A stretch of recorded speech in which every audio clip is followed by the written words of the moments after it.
Welcome to the Q Podcast. Q is about conversation. If we're really concerned about ending poverty, we've got to be more concerned about creating justice. Our cultural products as Christians need to both defy and resonate with the culture. And God's doing amazing things. His church is expanding, his church is growing. It's not what's the purpose of my life, it's what is the purpose that's been assigned. Stay curious, think well, advance good. This is Q.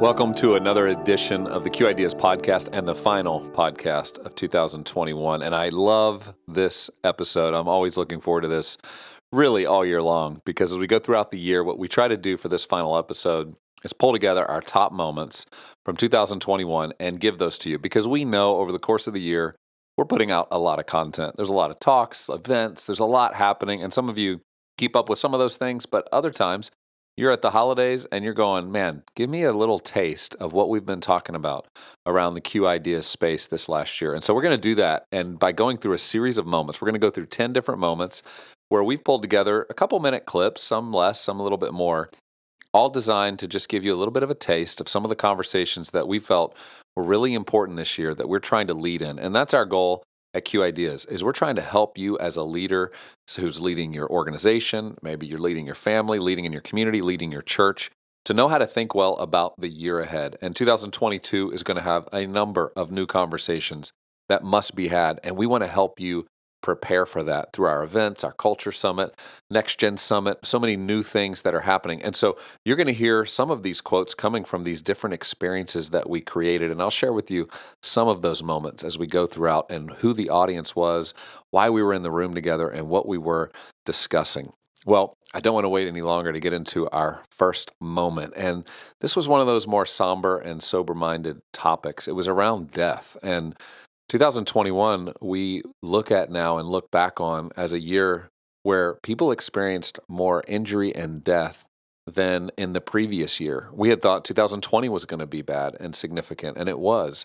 But 2021, we've seen even more death, especially in American culture, than we had in the year before. And so many people dealing with death, having to deal with the reality of life ending. And what does that look like? And do we prepare for that? And all the questions that come with that. And so we invited Lydia Dugdale to come in. Dr. Lydia Dugdale wrote the book, The Lost Art of Dying, to help us think about all the things we never want to think about as it relates to death and how we specifically as the church, as Christian community, can be leading in these conversations and helping people live well. Because when you live well, once you come to the end of your life, there's something there you can account for. And she reminds us of how to do that well in community. Earlier generations understood the importance of anticipating death. In fact, when the Black Death, or the bubonic plague, swept Western Europe in the mid-1300s, killing as many as 2/3 of the population, there developed a series of handbooks on the preparation for death during the aftermath. These handbooks were collectively referred to as the art of dying. They provided basic guidance to both the dying and the living and the community on how to anticipate and prepare for death. They were wildly popular, translated into many languages, adopted for different cultural groups, religious groups, and even non-religious groups. Their general focus, despite their many iterations, was this: dying well takes preparation, and that preparation comes in the form of intentional living. Cultivating a life of virtue, wrestling with questions of ultimacy, engaging in the practices and rituals related to dying that give order to the chaos of death. All of these practices within the context of community. It is time to reclaim this art of dying, and the church must get on board. So in our last few seconds, I'm going to leave you with 3 ways that everyone in this room can get started. First, the medical. Seek to understand the benefits and burdens of particular medical interventions. Press your doctors for information. Do not passively accept everything that medicine can do. Second domain, the community. Who do you want at your deathbed? Have you thought about that? What is the state of those relationships? What are the practices and rituals that you need to work toward as a community to anticipate death? Third domain, the theological. How How are you rehearsing the resurrection narrative in your family and in your church? Are you regularly teaching your congregations and families to number their days so that they may gain hearts of wisdom? It is time to reclaim this art of dying. We've got work to do.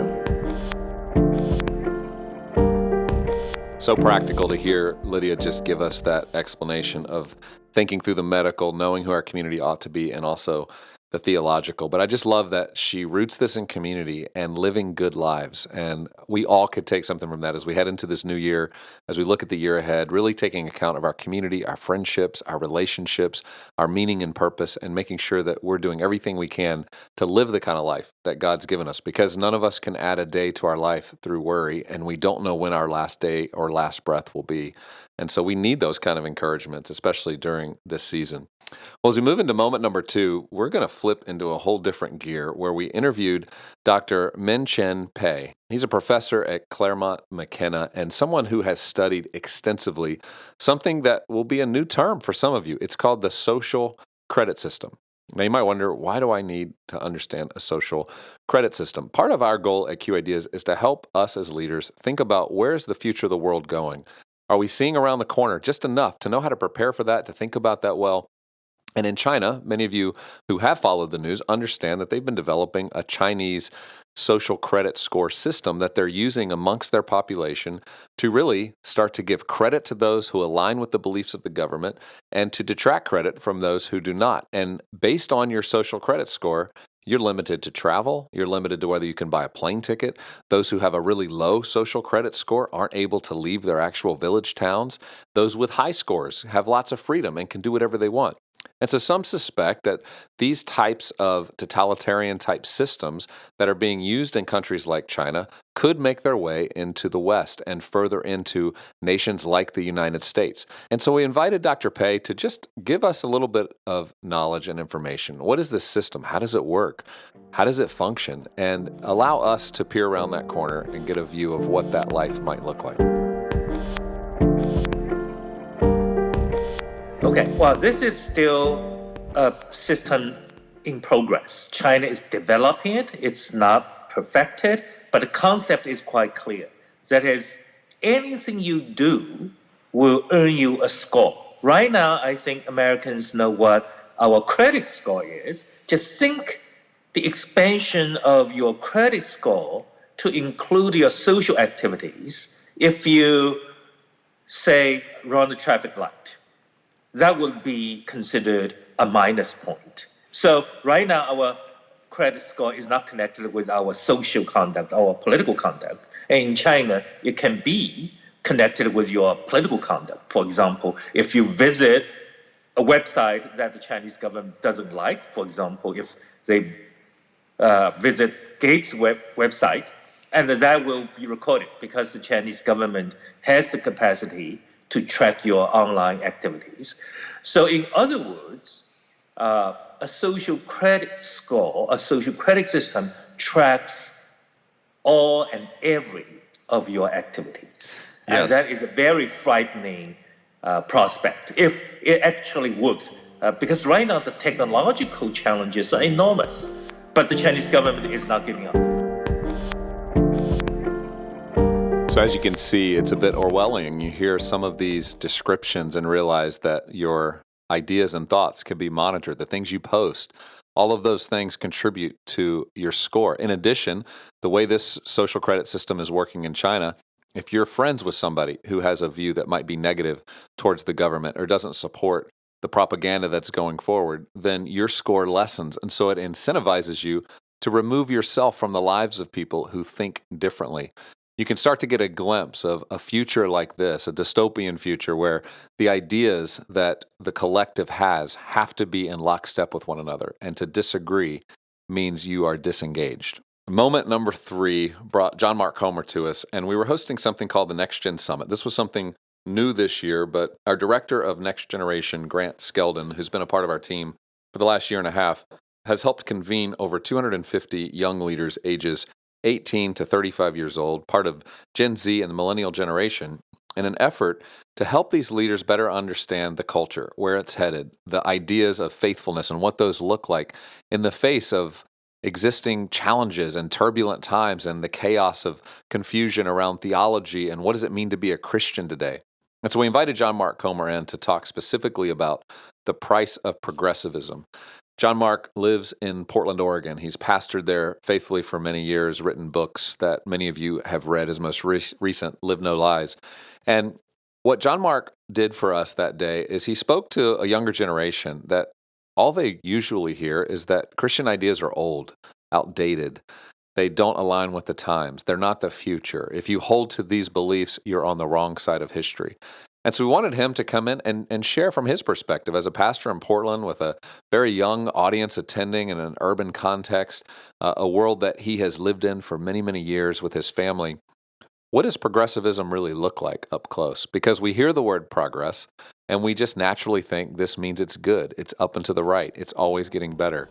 But he had some challenging thoughts about how we should take a closer look at what is progressivism. I feel like the best case against progressivism is progressive cities. If you go to Portland or Brooklyn or San Francisco or LA, and if you put away your Instagram filter and you look past coffee and food, because we have the best coffee and food of anybody. Like, we know how to do street art, coffee, and food and fashion.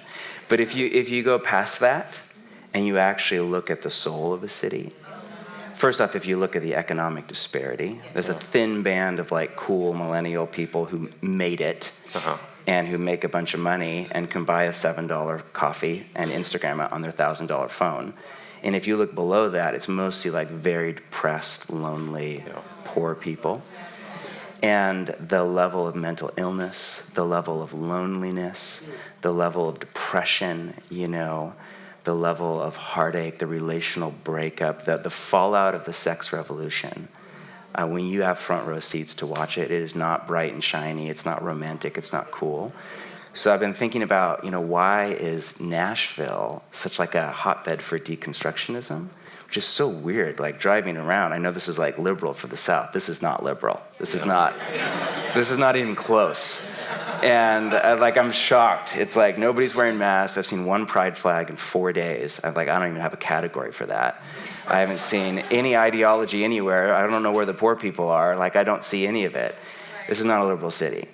And maybe liberal for the South, but not. Trust me, it goes way down the path. And so this is my theory, and try this on, Grant. I've tried this on 3 Nashville smart people in the last couple of days, and they've all said yes. So I don't know if that makes it true. My theory is this. In this cultural context, you have enough of the worst of kind of Southern alt-right Christianity that is a massive turnoff, in particular for young people, whether it's white nationalism or whatever. Then you have the arts here. So you have artistic people tend to be more open-minded, creative. They don't like rules. They don't like boxes, which is part of the gift they bring to the world and part of the temptation. It's God's gift through them, and it's the enemy's temptation to them. Because life without constraints is anarchy and lies and confusion. So there's enough people in the arts and exposed to secular culture, and they just don't like the kind of restricting nature of, call it orthodoxy or whatever. And then there's still enough cultural Christianity here that people can view progressivism as this nice, shiny thing where you can kind of sleep with whoever you want to sleep with and just be nice to people that have different sexual orientations and just not be judgmental and get along. It has this veneer, which isn't real, but it has really good PR. And there's enough cultural Christianity here that people think there's a future there.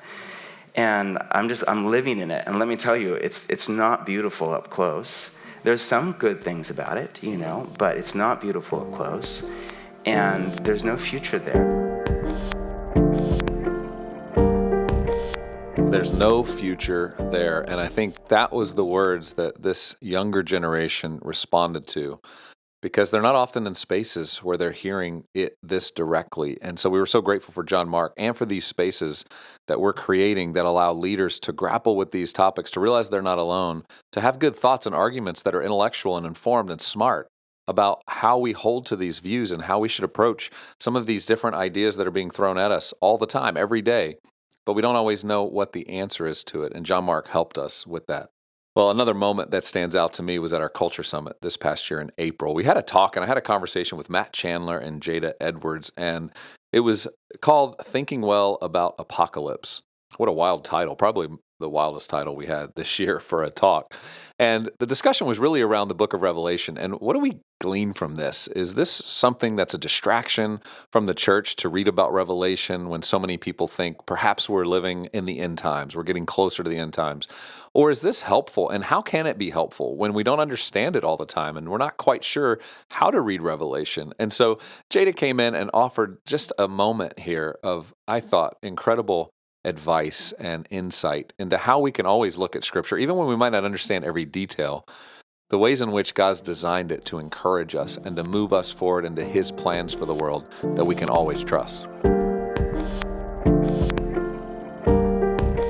I think when life feels vague and ambiguous, even a lot of the detail in the Bible is not necessarily for our figuring out. Right? It's for our faith. And so you don't really need to build your faith on how many cubits the tabernacle was, right? But you get to see that God is intentional.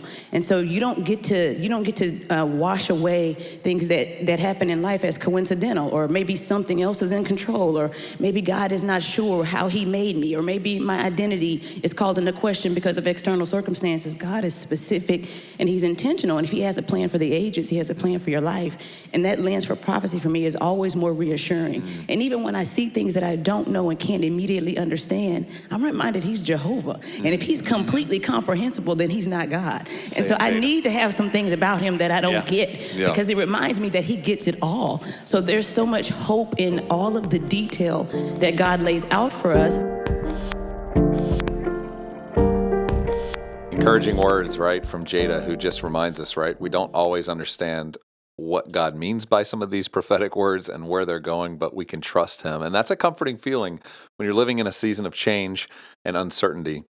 We continued on, and our moment number 5, which is a moment and a talk now that on YouTube and as well as on Q Media has just blown up with tens of thousands, over 100,000 people watching and viewing and sharing this, because it was such an important topic and such an important conversation that's almost off limits.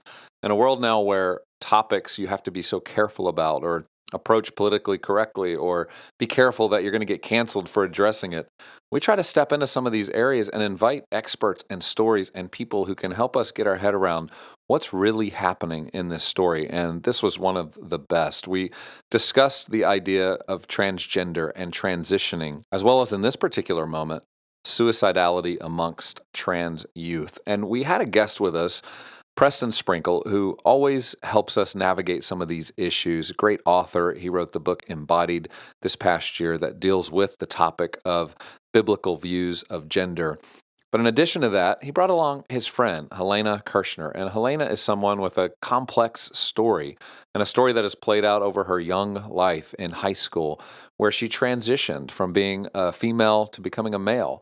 But later on in her journey, decided this was not for her, and she detransitioned, along with a lot of her friends, back into being female. And so in this process and in this journey, she recounts her story. She tells the story not only of herself, but of her friends and the complexities that dealt with those decisions that she made, and helping us think well and get underneath not just the cover story, but what was really going on in the hearts and minds, and how do we be careful and compassionate to better understand the journey that a young teen may be going on when they're walking down this path.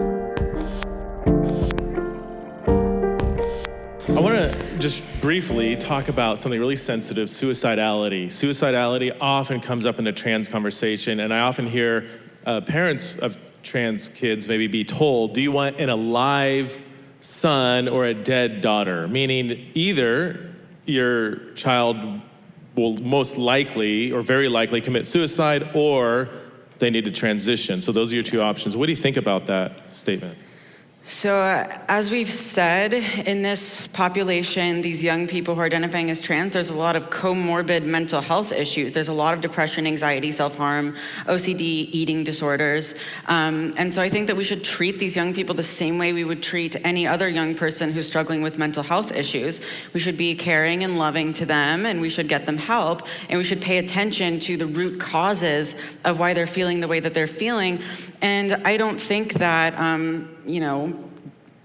potentially causing an endocrine disorder by giving someone cross-sex hormones, or potentially surgically altering healthy body parts is an appropriate way to respond to someone who's having mental health issues. I think that they deserve just a lot more personalized, specific, loving care. I'd encourage all of you to hear more of Helena's story. The way she concludes is exactly the posture she comes at this from. She's not somebody who professes to be a believer or a Christian. She's just someone who goes, this is my story. I need to tell my story because I need to help people who are really in pain and need help. And the answers I got were not the best answers for me. And so we all can take heart in learning people's stories and better understanding what is it that they really need underneath the behavior or the action that we're seeing take place on the surface.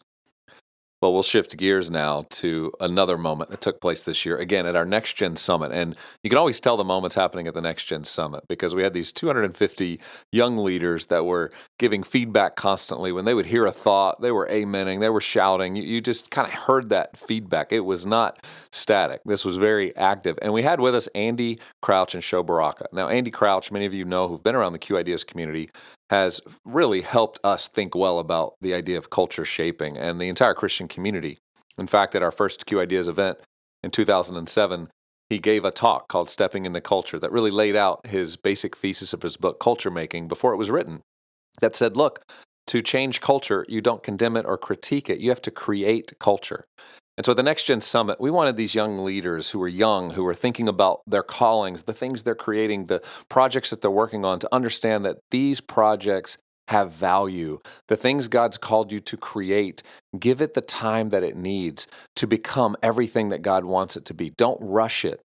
And a question had come in from one of the audience members that essentially said, look, I'm in pop music. I'm trying to make music. I have to stay relevant. Like, that's the name of the game. That's the way in which the currency works for my industry in music. And what do you have to say to that? And listen to how Andy and Sho Baraka responded. Relevance. I don't think we want that to be one of our indices. I think relevant is only relevant for people who are in a hurry. Ooh, come on.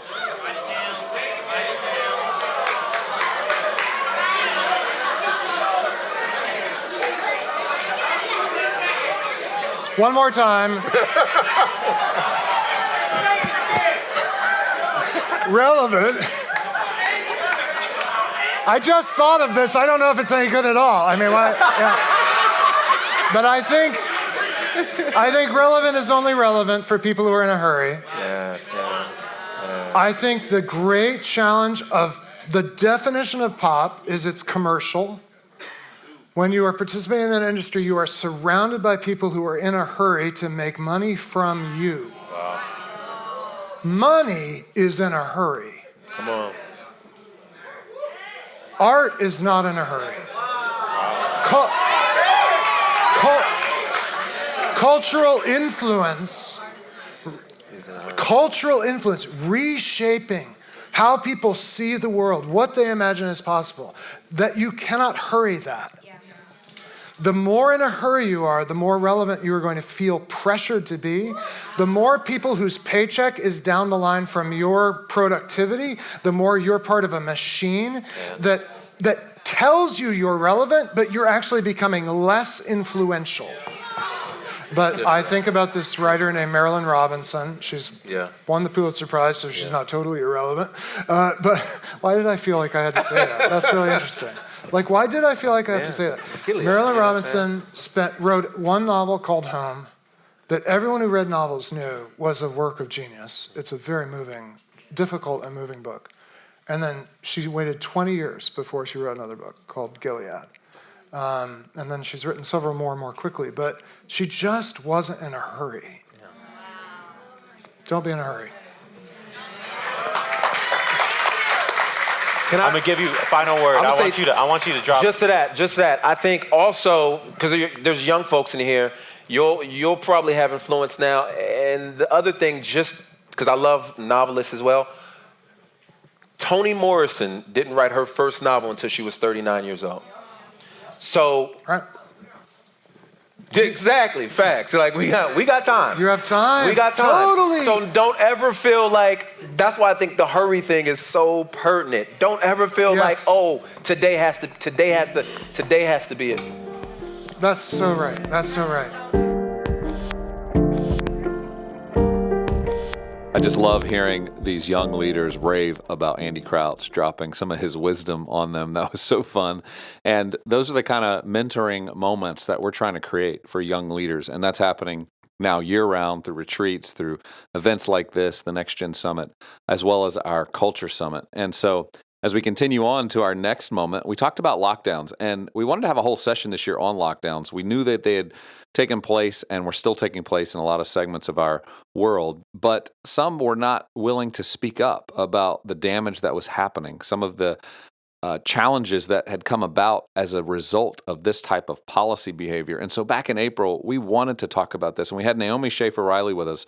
And in this particular clip, which you're going to hear probably about 3 or 4 minutes here, we talk about how lockdowns impacted mental health. And you're going to hear her not only talk about the role that the church can play, but how some of the best stories that have come in this last year were from faith communities who've stepped into these spaces and helped people walk through the struggle. So let's listen now. You know, deaths of despair was something we've talked about over the last few years that was already taking place throughout society. Overdosing, these kinds of problems were before we went into COVID, mental health was off the charts as a major concern for people. And then during COVID, I remember seeing at the end of the summer the data, I believe, from the CDC that talked about suicidal thoughts. And I think ages 18 to 24, 25% had suicidal thoughts. I mean, that's 1 out of 4 of our college students, where at the end of that summer, they're not seeing purpose and meaning. And I think that's what fear starts to do, right? It starts to creep in. And for our children, as they try to look to the future all of a sudden feels so much more uncertain than at any point in our lifetime. Can you see why children have moved to this depressed place?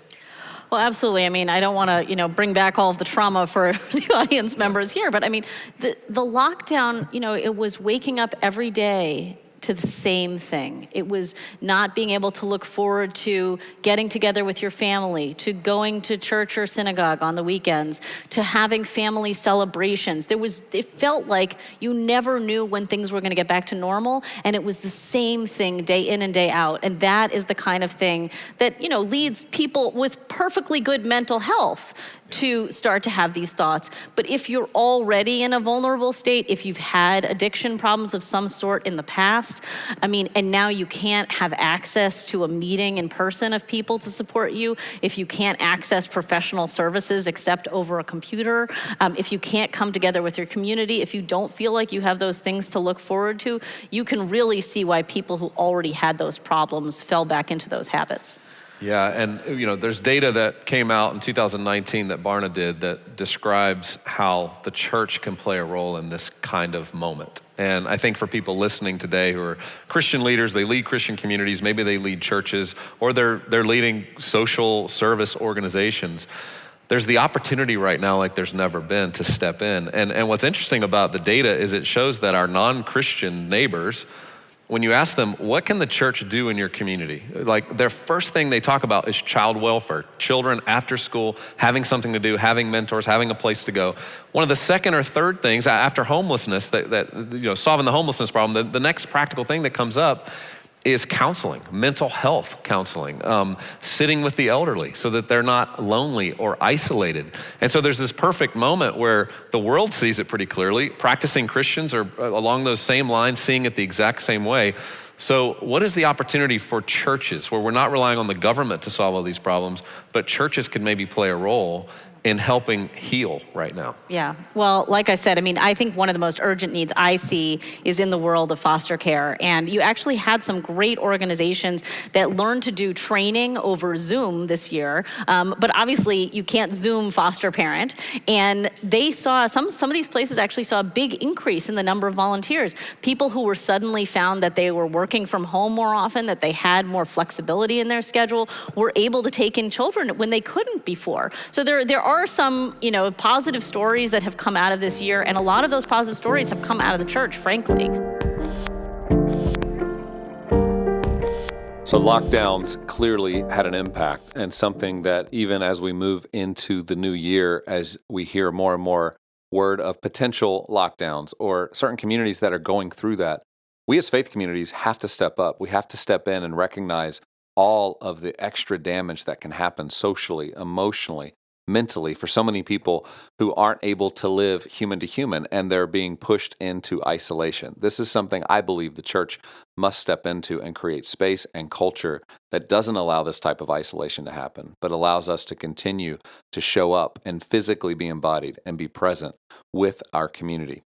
The next moment was from Rich Villodas, and Rich Villodas is a pastor at New Life Fellowship and the author of A Deeply Formed Life. And Rich Villodas was with us to talk about this bigger topic of celebrity Christianity, where we've seen Christians who've become famous and essentially use that celebrity for good, but also see that celebrity damage the faith. And we've seen celebrity Christianity also come with a cost, and usually that cost is the way in which those who are outside the faith perceive what's valuable to those of us who claim to follow Jesus. And so Rich came in with a challenging rebuke, a word to say, look, in celebrity Christianity, this isn't compatible with the gospel. And he gives us some pretty good advice and some good handles about how we ought to be thinking about our relationships and how we structure our life as he talks about what guides your leadership.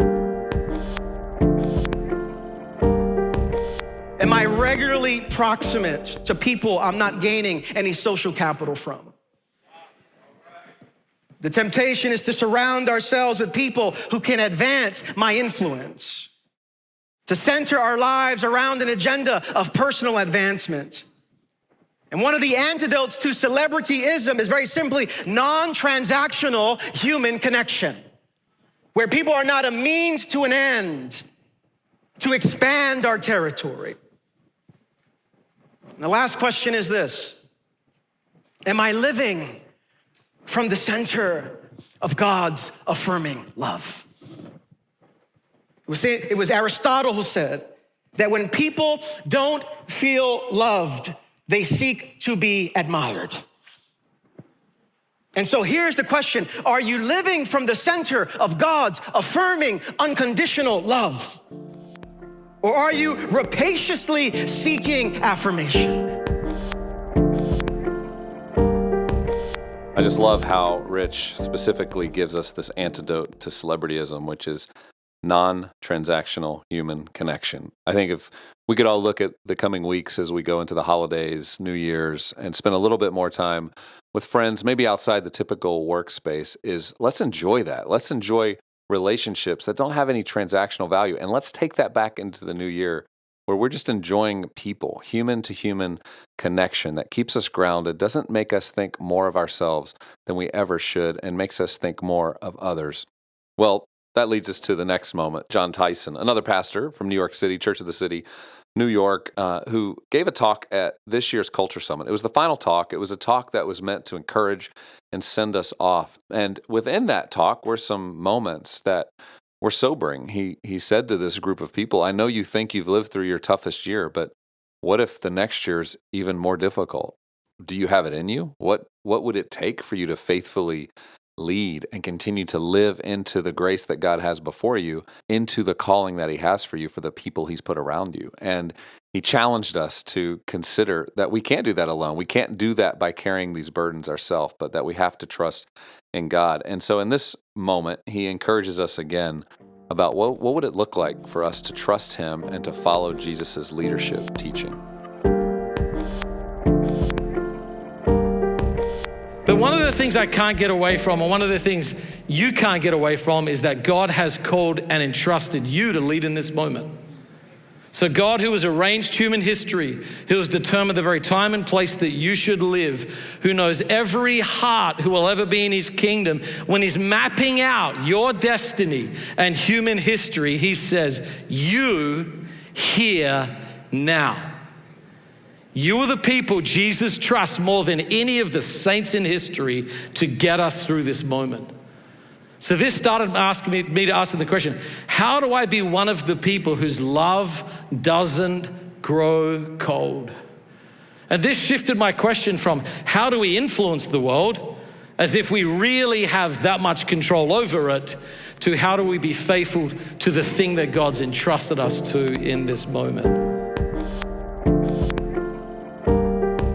John always gives us an inspiration, but also a reminder that God's called us for this time, to step into it, that we're built for this moment. And that's what the church is here for, and that He's with us. We're not walking through this alone.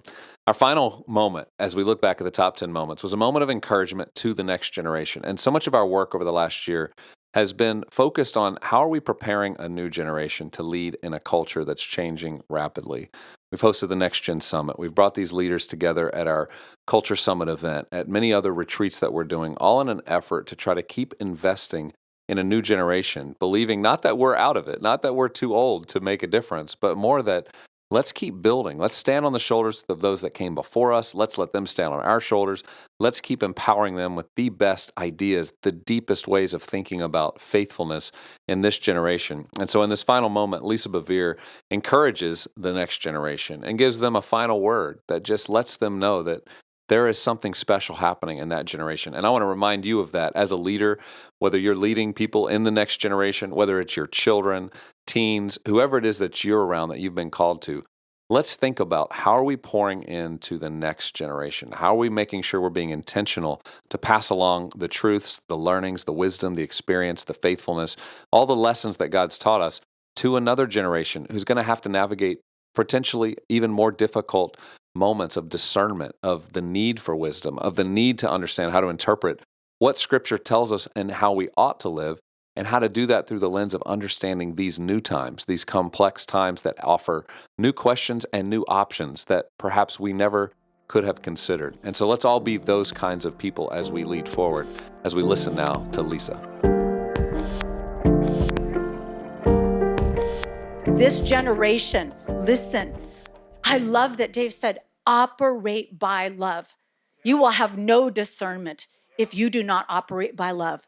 You will only have criticism, and you will think God is anointing you to attack other people, but God will not be anointing you to attack other people. And right now, listen, it's going to be a feeding frenzy.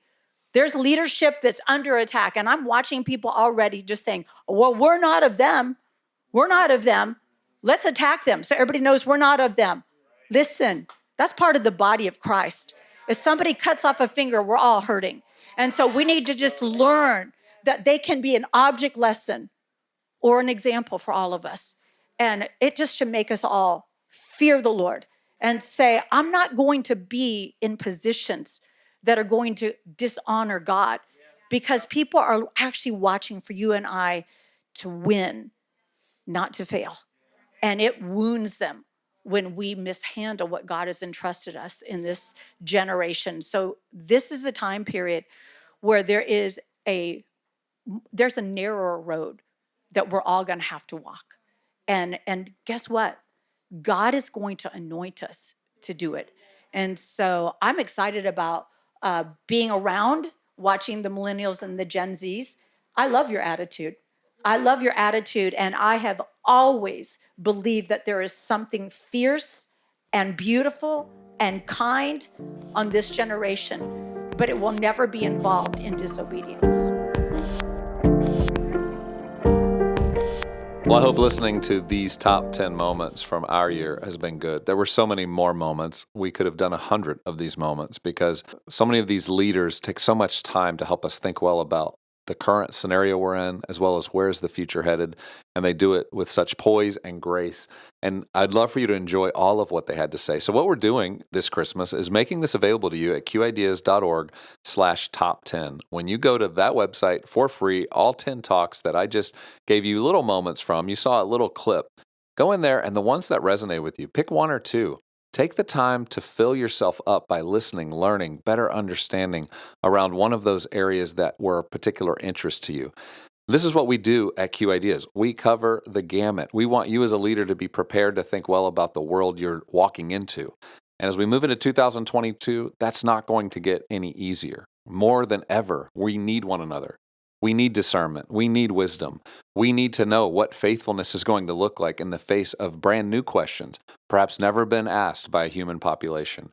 And so as we move into that season, I want to invite you to join with us. April 28th and 29th is our annual conference where every year for 16 years we've hosted this Culture Summit.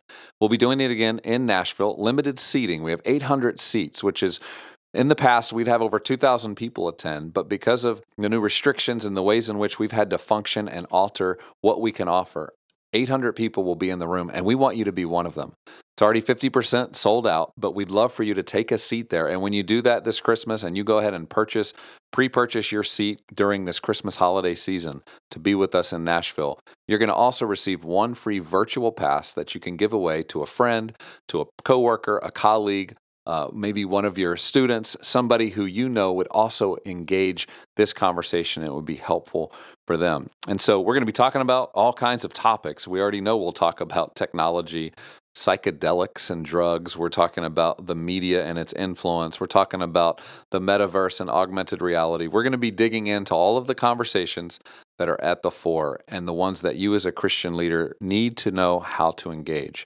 We're going to do that with you. We're going to partner, and we're going to make that available to anybody who wants to join with us in Nashville, as well as we'll be making a virtual option available as well. You can learn more all about that. Register now to get that free pass at qideas.org/Culture Summit.